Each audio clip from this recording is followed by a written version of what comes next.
Hello everyone, welcome to Wisershift, where we focus on shifting the mind, body, and soul for a better life.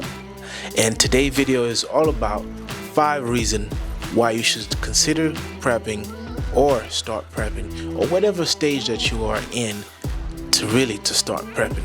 You see what's happening, you see what's coming, and you potentially know what might take place. Without further ado, let's get into the video.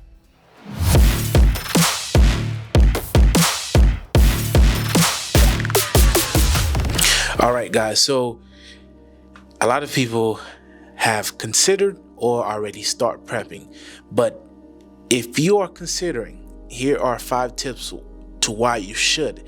And if you are already prepping, here's 5 reasons you should continue to start prepping. Well, the very first one is you do not want to be searching for things when disaster strike.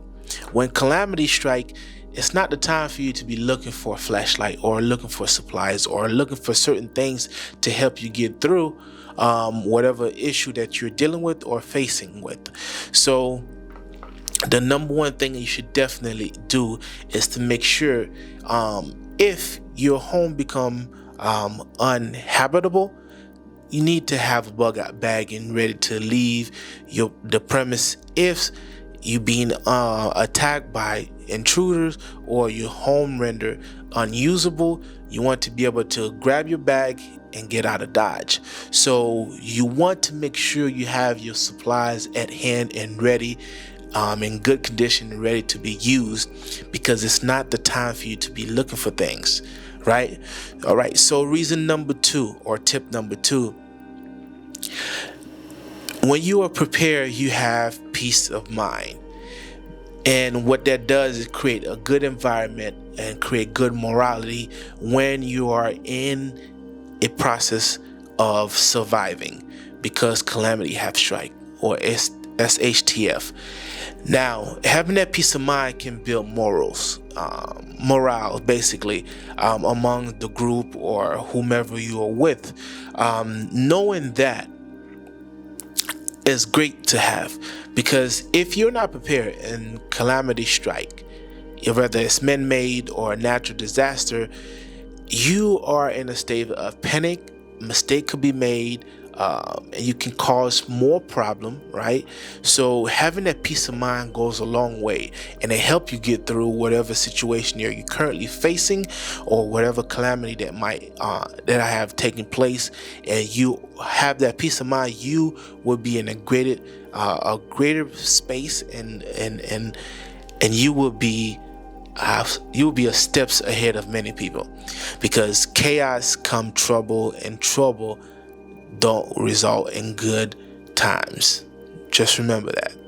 All right, number 3, just know that your preps is not just there for the emergency. Because remember, stocking food and saving food or canning food, whatever method you decide to go with, or if you have all of them, just know that prepping your food doesn't just stop there.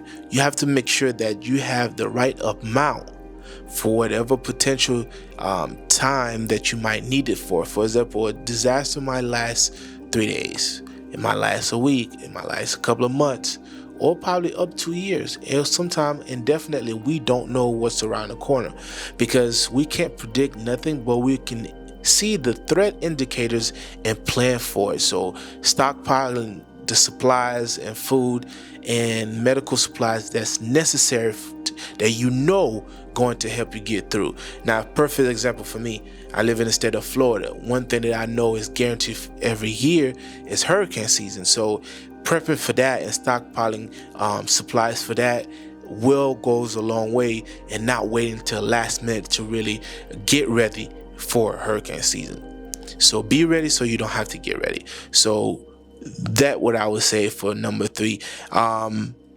Number 4, just know that when disaster strike, the number one thing that you know for sure that might go down is technology. Your cell phone services, power, anything that they're broadcast or has they use electricity to operate, there's a high chance that these things might be off or damaged to a point where it won't be up for weeks and possibly months. So prepare for failure of technology, and don't just rely on them.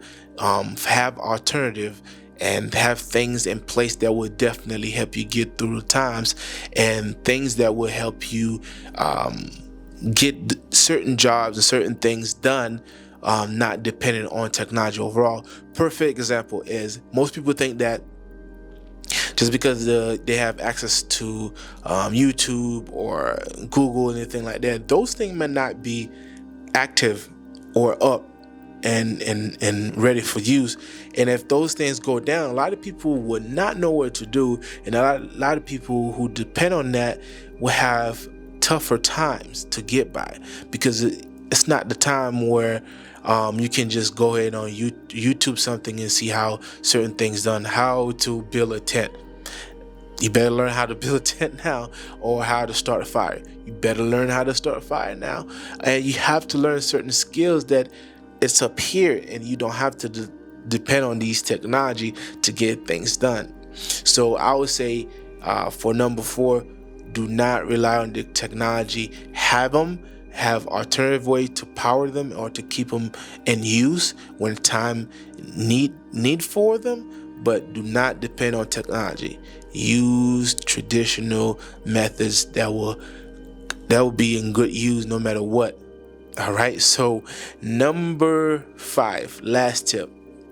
Remember this. If you don't get anything else, remember this. You will be on your own. First responders, emergency responders like the police, fire trucks, or the ambulance, whomever that's in your area that you are able to call and they come through and help you. Just imagine them not being available for a couple of days or a couple of weeks or possibly month or maybe indefinitely. How are you going to survive? So knowing that, you have to prepare for at least the minimum, if not the top emergencies that will help you stay alive and survive and thrive. Because if you're unable to do that, remember, only the strong survive, and you will perish.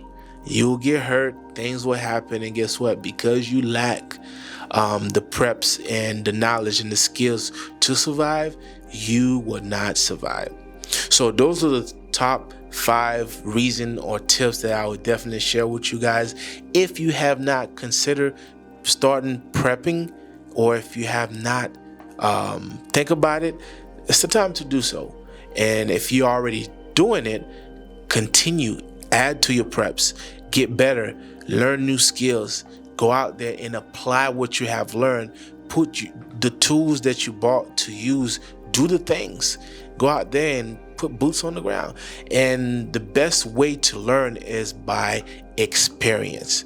So we can sit down and talk about this all day long. This is like preppers porn. People love watching these videos and instruction on how to do things, but some people don't even do them.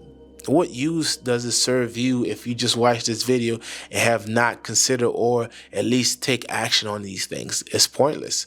So I'll say, hopefully you get started on prepping today, because it's important, not only for you, also for me, because the more people that's prepared, the less I have to worry about a neighbor breaking into my home to get what I have for my family so they can feed theirs.